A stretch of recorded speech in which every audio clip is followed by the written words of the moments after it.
Chris, thanks for finding the time for me. I appreciate it. Yeah, thanks for having me on. It's good to speak with you. So, how's Edinburgh treating you? Edinburgh is doing. I think things are going well here so far. I've had one event this morning, and I'll have another event to talk about my book. The War Came to Us tomorrow. It's a nice place. First time visiting here, but there are somewhat surprisingly, I didn't expect this, but a lot of Ukrainian flags around, flying over the top of the castle here and several government-related buildings and some other ones. I've seen a lot of blue and yellow. Yeah, I read your book, and it's got a picture of a blue and yellow flag right on the cover. There's another another spot of blue and yellow. I couldn't put it down. I thought it was fantastic, and I one of the things that struck me, I was kind of messaging you about this earlier, was about halfway through, I realized it sort of dawned on me there was this transformation that had occurred in not only in you but in the country that you were covering, because you start off as this guy who's brand new to a place that you didn't exactly intend to go to. You're just trying to fit in, and then cut to a few years later, and you're this war-hardened correspondent covering this story that's breaking and is world news. And the thought that came to me was, "The War Came to Us" is such an appropriate title because of the changes that not only you went through but the people around you went through. When you were writing this book and you were putting down the information about the time you spent in Ukraine at the beginning, did you recognize that guy? That's a good question. Well, I'm really pleased to hear that you enjoyed the book and that you got all of this out of it. It was certainly a deeply personal project, and I think the guy who is at the beginning of the book is in many ways a very different guy who you see running around eastern Ukraine and the front lines in the latter part of the book. I certainly didn't expect to end up in Ukraine when I signed up for the Peace Corps, 14 years ago now. I had, yes, hoped to go elsewhere, to Africa, and I guess by fortunate accident ended up in Ukraine, and of all places in Bakhmut, formerly known as Artyomovsk at the time, when I arrived there in 2010. And I was this very, wide-eyed, interested, but very naive traveler and volunteer when I arrived. I did not know the language. I didn't know the culture. I had no connection to Ukraine, let alone Eastern Europe, and had not done much traveling outside of the U.S. It was all a very, very new experience to me. In the book, part of it is my journey through Ukraine, which I felt was relevant because for me, I learned about the country over many years of interviewing people, of befriending people, of getting to know the place in the country, and I sort of wanted the reader to also be on that journey with me, and I thought that would be the best way to explain how the guy you meet, that naive American guy who shows up at the beginning of the book, became the reporter who's talking with the president of the country and the first lady and military commanders in the latter part of the book. And so I was conscious of that when I put the book together. But those first chapters, they are where I speak a lot about the more personal elements and arriving in the country, and this is all pre-war time. Some of those were written as far back as 10, 11 years ago, when I had actually thought about writing a book of my experiences even before the war, and I sort of thought about it in this way of perhaps writing a sort of travel log history, American abroad type way. Of course, I'm glad that I didn't at the time, because it became much more interesting as I had access to the leadership of the country. I witnessed the Revolution of Dignity, followed by Russia's first invasion, and now this full-scale invasion.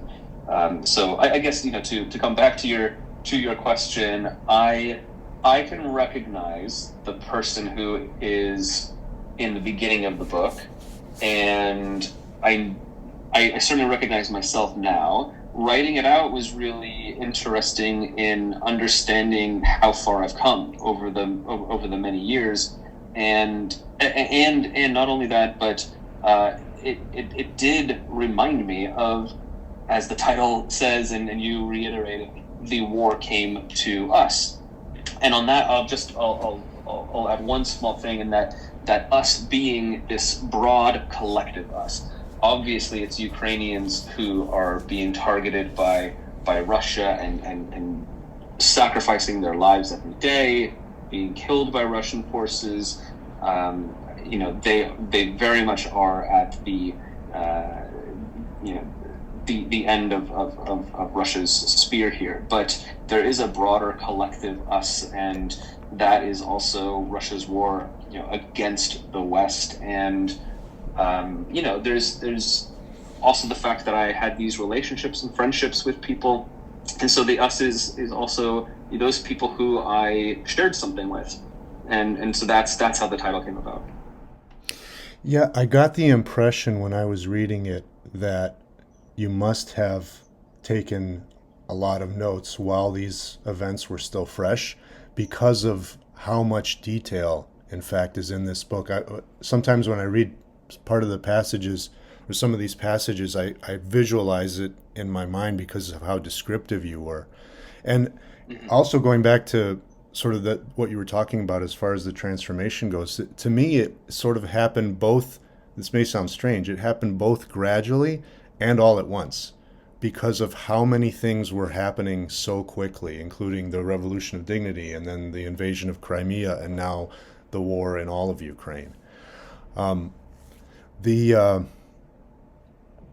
I've heard you describe, and you touched on this a little bit already, I've heard you describe this war in terms of good versus evil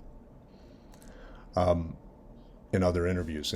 And you were talking about how, the war came to us is also an appropriate title because of how this war is a war of Russia against the West. How would you respond to someone, because you were on the ground, you saw these events happen live. How would you respond to someone who in the West might say something like, why are we picking sides between two countries that were both corrupt and they're having a territorial dispute? Sure. Well, I mean, Russia and Ukraine might be both countries with corruption, but one is much more deeply corrupt than the other, and that is Russia. Corruption exists in other countries. It exists in my country, in the United States. Ukraine should not be a country that is thought of as the corrupt country. In fact, there have been several reforms over the years to stamp out corruption within the military, within the government. As well as I do, there have been under both Poroshenko and Zelensky, several measures taken to try to lessen the influence of corrupt officials and oligarchs. And I think there's still a long way to go, but some progress has been made. Now, what would I say? I mean, this is in many ways a war of good versus evil. I think in a much greater way than in many other recent wars of the last few decades. The evil obviously being Russia, and I've seen and you've seen or you've read certainly what that evil is and these atrocities that Russians have carried out.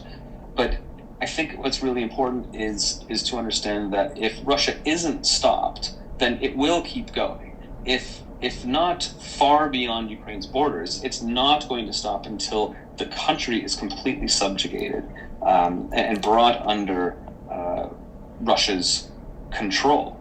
And that is going to have a huge impact, and there's already been a huge impact on global security, European security. We've seen the changes in the decisions made by Western leaders in response to Russia's war. And I think the future of our institutions that we hold dear and near, that have governed the post-war era, are hugely impacted by this war. And we being the collective West, needs to understand this and invest in the idea of strengthening these institutions, including NATO. I do think that Ukraine's future belongs in the European Union and NATO, and I know that it might not get to those places very quickly, but providing a pathway, a clear pathway, and hopefully a clearer timeline, especially on the European Union and in the near future, or sorry, NATO in the future, can work as a deterrent, and also something that I found that resonates with me as an outsider and an American in particular, being in Ukraine, and when I speak with my compatriots in the United States, is that the war that Ukraine is fighting is one of independence and freedom. They are fighting for the very things that our nation was founded on, and these are ideals that are worth supporting. And I think that I have found personally that when I communicate with people of all political beliefs in the United States, that resonates. And so I think that is also fundamentally, if nothing else, that is the thing really to understand, that it's time that we put our money where our mouth is, and our support where our mouth is, right, and continue to back Ukraine so that it can win this war, and to not be afraid of Ukraine winning this war. That Russia's future is likely to look very different, and that there might be further chaos in Russia in the future, and that is something that we need to plan for in the West, but not to be fearful of. Yeah, if not for Ukraine's future, then our own safety and our own security. Absolutely. So the Peace Corps sent you when the Peace Corps sent you to Ukraine, you didn't know the language. You mentioned earlier, you were talking about, as an American, as an outsider, but you're not exactly an outsider anymore, because you've spent so much time in the Donbass. You've learned the language. You know so many people. You know the landscape. How important or essential do you think it is for a journalist, a Western journalist, any journalist covering what's going on in Ukraine, to be able to communicate in the language that people understand there? I think it's really important. And I say this as somebody who, learned Russian when they arrived in the country, and as somebody who is not a fluent Russian speaker still. Languages are really difficult for me. And so it has been now more than 13 years of living and reporting in the country for me to be able to speak at the level that I speak Russian at, but I'm still not fluent. And that does present challenges at times, but I've always managed to find a way to communicate. And many times the conversations are me speaking English to someone who is a Russian or a Ukrainian speaker who understands English but isn't comfortable speaking it back. And we'll have a conversation with one person in English and the other person speaking Russian or Ukrainian, and we find a way to communicate. There are obviously times when I'm sitting down with the head of state, for example, and I don't want anything to be missed, and I will take an interpreter or a translator with me to ensure that I'm able to communicate. So I think, having a grasp of the language or one of the languages in any country that you're reporting in is really key to understanding it. But the other things that I would also say are just as important are having an open mind, not going into a new job or an experience or an event, whatever it might be, or a new place, if that's your assignment, with any preconceived notions. I didn't have any arriving in Ukraine, and I think that benefited me. Everything was new, everything was interesting. I sort of set this rule for myself to always say yes. So just about every invite that I received from Ukrainians when I arrived in country and for the duration of my Peace Corps service, which was 27 months, I almost always said yes to. And that got me into a couple of sticky situations, but mostly got me into homes, kitchens, weddings, birthday parties, where I really learned the culture and the people and the regional identities, so many things. And then there's the last thing, which I think is time spent. That has benefited me greatly just by being there for such a long period of time and really investing in the country and the place and my work there. I've gotten to know so many people. I've seen now, 3 presidencies in Ukraine. Obviously, as the book points out, I was on Maidan during the Revolution of Dignity. I went down to Crimea during Russia's annexation.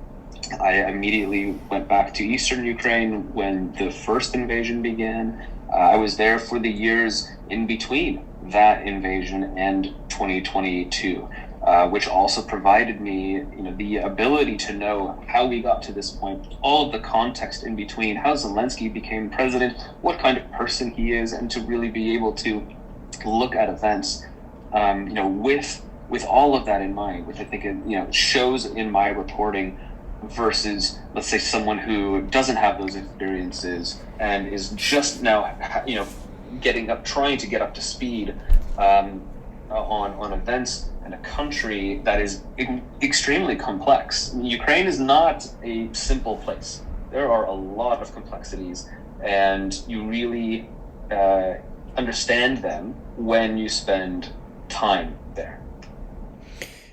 Yeah, I kind of piggybacking off the thing you said about always saying yes. It strikes me that is the reason maybe why this book is so informative and has so much information in it, because at risk to your life, you talk to everybody on every side.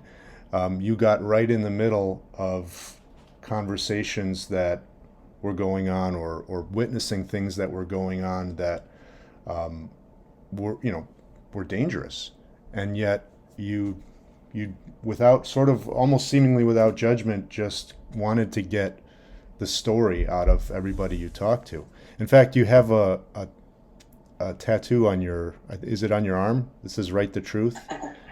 Yeah. It's a tattoo on my left forearm. A birthday gift from a friend from some years back. What is that? You got it a few years ago. I know in the book you mentioned why you got it. Do you still look at it? Do you still kind of contemplate that phrase, even Write the Truth, and what it means to this project and the rest of your work? I do. Yeah. Of course, there's the literal meaning, write the truth, which is what all journalists do or should do, and what I strive to do is to understand whatever it is or whoever it is I am writing about, and to write truthfully about that person or an event.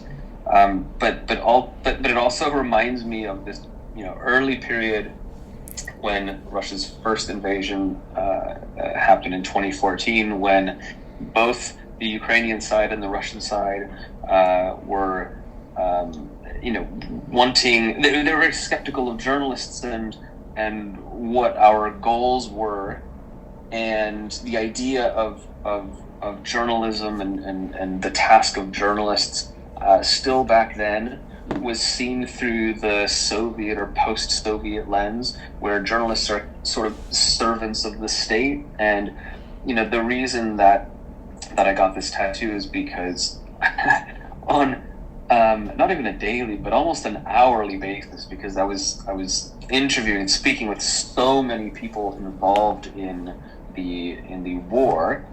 Ukrainian soldiers defending their land, Russian soldiers and their proxies invading it and occupying these territories and taking over government buildings. I heard, almost hourly, multiple times a day, write the truth, пишите правду, and it just got stuck in my head. And of course, what the Ukrainians meant was oftentimes, write our truth, support us, write our truth. The Russians were saying, write our truth, meaning, regurgitate Russian propaganda, and so everybody had their own version of the truth. And you'll remember how powerful Russian propaganda was in the early days, and the Russian invasion with soldiers without insignia, muddying the waters and make it difficult for Western media that was not fully prepared for a conflict of this type, with its complexities, to immediately understand how this invading force should be described, and us fumbling around for a long time to come up with the language for that, and many Ukrainians, rightfully so, not being fully happy about some of those terms.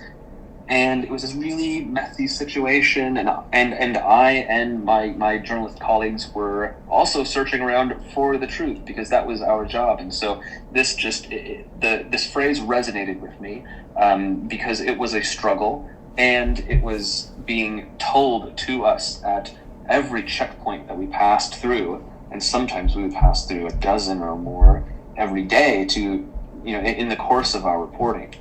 And so Pishite Pravda, it became sort of a mantra, also a bit of an inside joke, and something that for years I could not get out of my head.